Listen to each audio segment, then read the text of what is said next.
Então chegamos aqui na aula 5 do Michael Hampton. Fico muito feliz pela visita de vocês. Aliás, eu tô feliz porque a gente chegou nos 400 inscritos e isso empolga a gente, né? Faz com que a gente siga em frente, porque o apoio de vocês é muito importante. Eu aproveito e peço para que vocês curtam, compartilhem e se inscrevam também, né? Pra gente conseguir chegar cada vez mais alto. Então vamos lá, então vamos pra prancha rapidinho, que essa aula tá bem bacana. Até daqui a pouco. E hoje a gente vai falar, essas partes aqui a gente já passou e hoje a gente vai falar da coluna vertebral. Bom, então vamos começar agora com a coluna vertebral, né? Nas aulas passadas a gente discutiu algumas coisas. Na primeira aula, a gente chegou a discutir sobre as 8 partes do corpo, né? Que o Michael Hampton organiza. Que seria a cabeça, o tronco, os braços, os 2 braços, o quadril, as 2 pernas e a coluna vertebral. Então, de todos os elementos que a gente levantou, o mais importante de todos é a coluna vertebral. Ela é responsável pelo balanço das 3 maiores massas que a gente tem, né? Que é justamente o tórax, o quadril e a cabeça. É ela que faz a relação entre esses 3 elementos principais, assim como também, logicamente, os braços e as pernas.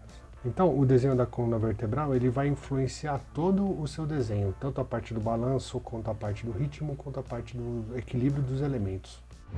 A gente tem aqui, ela se divide basicamente em 3 partes, né? Que é um S dividido em 3 partes, que é a parte cervical, que é a parte de cima, que seria essa aqui. A parte torácica, que seria essa aqui. E a lombar, que se você passou dos 35 anos, você vai saber onde é a lombar, que é justamente essa parte aqui. Ele fez vários tipos de esquema, né? De linhas retas, né? É uma linha contínua.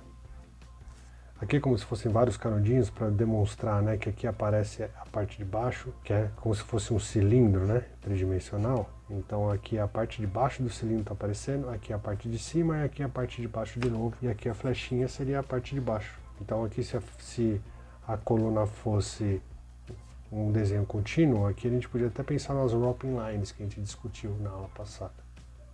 Isso tudo, ele faz um esforço danado para mostrar para a gente que a coluna ela é dimensional, né? Ela ocupa um espaço.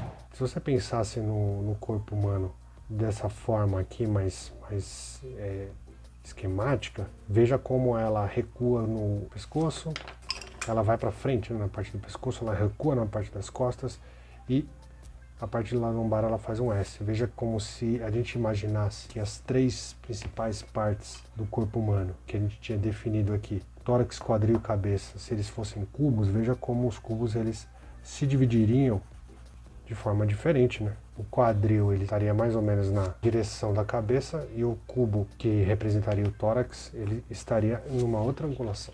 Assim como se a gente pensasse o corpo humano em ovoides, né? Então aqui ele o tempo todo ele está insistindo com a gente para a gente pensar na coluna de uma forma tridimensional, sempre.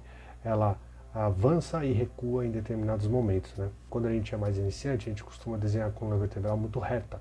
E é aqui que ele está querendo insistir com a gente que na verdade ela ocupa um espaço tridimensional. Então de frente, né? Você vê que a cabeça ela vem para frente, o tórax, quando a gente está vendo de frente, a gente percebe a mesma relação, né? Veja que o comportamento da coluna vertebral ele determina a posição do corpo humano, né? Então a cabeça ela se coloca nessa posição justamente porque a coluna cervical ela está nessa angulação. O tórax você vê que ele vai um pouquinho, essa parte aqui, ela vem um pouquinho mais para frente e essa vem um pouquinho mais para trás, justamente por conta da posição da coluna vertebral. Assim como o quadril também, né? Ele tem esse desenho. Ele se coloca também de uma forma inclinada. Se a gente pensar no corpo humano em cubos, é a mesma coisa, né? A gente tem o mesmo comportamento.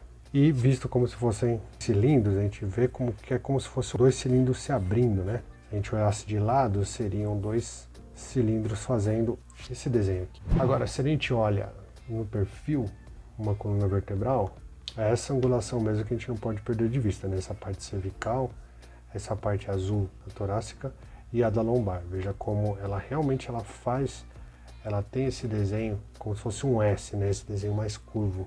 E isso determina a posição do corpo humano. Pensem sempre nessa parte da espacialidade, que é essencial para o desenho de vocês. Então, ele diz que tudo começa pela coluna.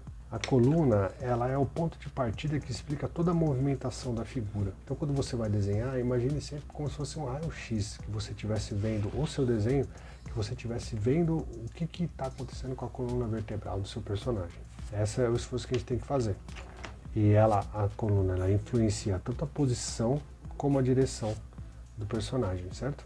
A gente sempre tem que entender o que a coluna está fazendo, porque todo o resto vai ser consequência da pergunta que você fez.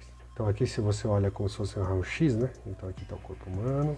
Veja aqui o comportamento da coluna vertebral, né? Ela tem essa movimentação sinuosa, né? Mesmo que o corpo humano, se ele tivesse aqui tudo pintado, a gente não estaria vendo. Mas veja como ela se coloca de forma tridimensional sempre, né?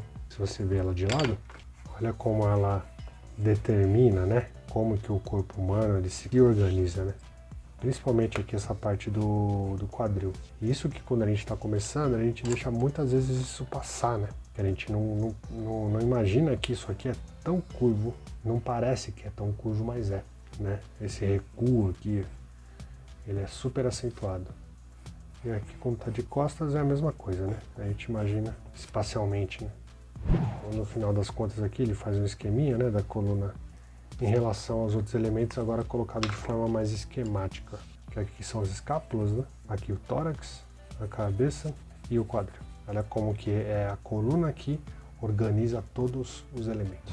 A gente ainda vai passar por momentos em que a gente vai desenhar isso, pensando em proporções e tudo mais. Então essa parte do vídeo é mais uma parte explicativa. Então não se preocupem tanto com proporções nesse momento, né?